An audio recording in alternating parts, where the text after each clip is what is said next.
Good evening, and thank you for joining us for English News Broadcast live from the headquarters at 10:30 p.m. First, the top stories.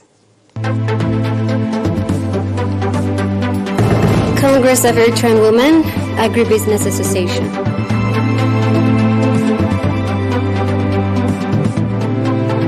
Training on preparation of compost natural fertilizers.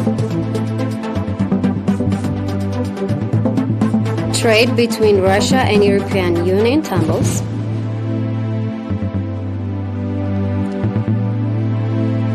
China imposed sanction on Lockheed Martin Raytheon over Taiwan arms sales. In our local news, the Eritrean Women Agribusiness Association conducted its 5th Congress in Asmara on 14th February. According to a report presented at the Congress, the association has organized training programs inside the country and abroad on development and business administration, law, poultry and beef farming, mushroom cultivation, food safety, digital service, as well as climate information, among others. At the Congress, members of the Executive Committee of the Association said that the increased number of members, as well as opportunity created by the National Confederation of Eritrean Workers and Microcredits and Saving Program, has significant contribution in the development of the association. The executive member also commended the support extended by the Ministry of Agriculture and national training institutions. Speaking at the occasion, Mr. Arafai Berha, Minister of Agriculture, congratulating the association for incorporating young female members, called for expanding their relation with their global associations. Minister Arafai calling for providing due attention to agriculture development in general and the sweet potato in particular, expressed readiness of the Ministry of Agriculture to stand alongside the association in all its endeavors.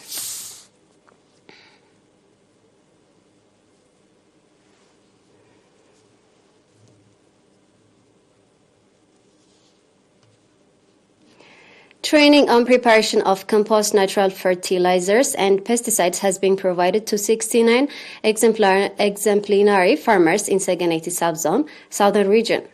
The theoretical and practical training included techniques of preparation of liquid and solid natural fertilizers and pesticides, as well as method of their application.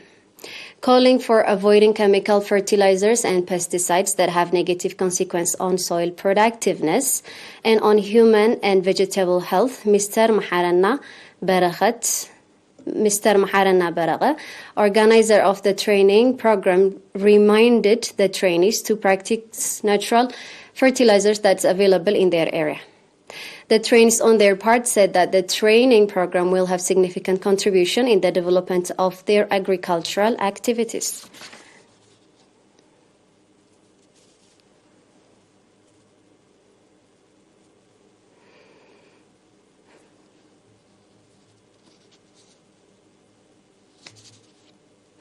The National Union of Eritrean Youth and Students branch in the Southern Region organized a training program on administration and leadership to 70 youth from the 12th subzone of the region, indicating that the objective of the program was to develop overall capacity of the youth. Mr. Girmay Gabru, head of the union branch in the region, said that the training included administration and leadership concept, gender equality and leadership communication and leadership, as well as time management. In the same vein, the National Union of Eritrean Youth and Students branch in Emna Haile Subzone provided 1 month training to 21 females on poultry farming and to over youth on 360 youth on various fields of social science. Speaking at the conclusion event of the training, Mr. Girmay said that effort is being exerted to create conducive situation to enable women become self-supportive and productive members of the society. The trainees on their part, commending for the training opportunity they were provided, expressed readiness to practically apply the training they received in improving their livelihoods.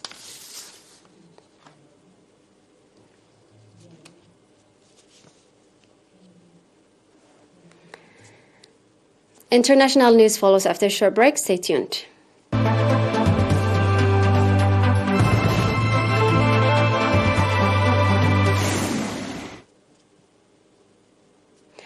Trade turnover between Russia and the European Union fell by the third in April-December 2022 amid Western sanctions on Moscow. First Deputy Prime Minister Andrei Belousov has revealed. Russia's commerce with the European Union has been declining significantly, the official said. The Deputy Prime Minister highlighted that during the period of April-December of last year, Russian trade turnover with Turkey, Egypt, and the countries of the Persian Gulf nearly doubled, while volumes with Southeast Asia countries and China rose by more than 17%. Official statistics show that in 2020, the European Union was Russia's leading trade partner, accounting for 37.3% of the country's total trade in goods with the world. Over 36% of the Russia's imports came from the European Union, and 37.9% of its exports went to the 27-nation bloc. The total trade in goods between Russia and the bloc amounted to 257.5 billion euros in 2021. According to European Commission data, the European Union's imports were worth 158.5 billion euro and were dominated by fuel and mining products, particularly mineral fuel, wood, iron and steel, and fertilizers.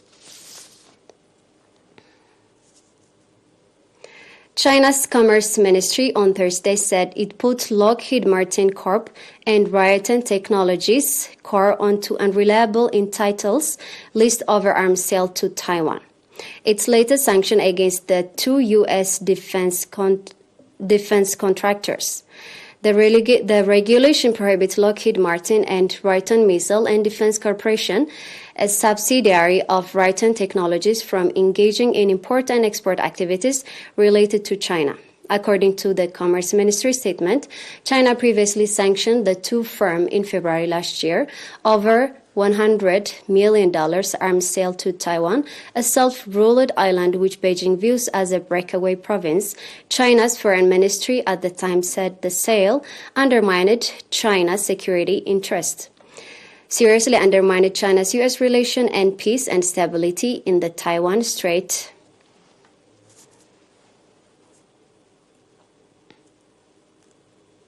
And now we have a quick review of the top stories.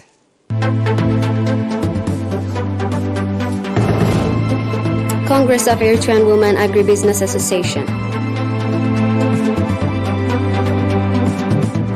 Training on preparation of compost natural fertilizers. Trade between Russia and European Union tumbles.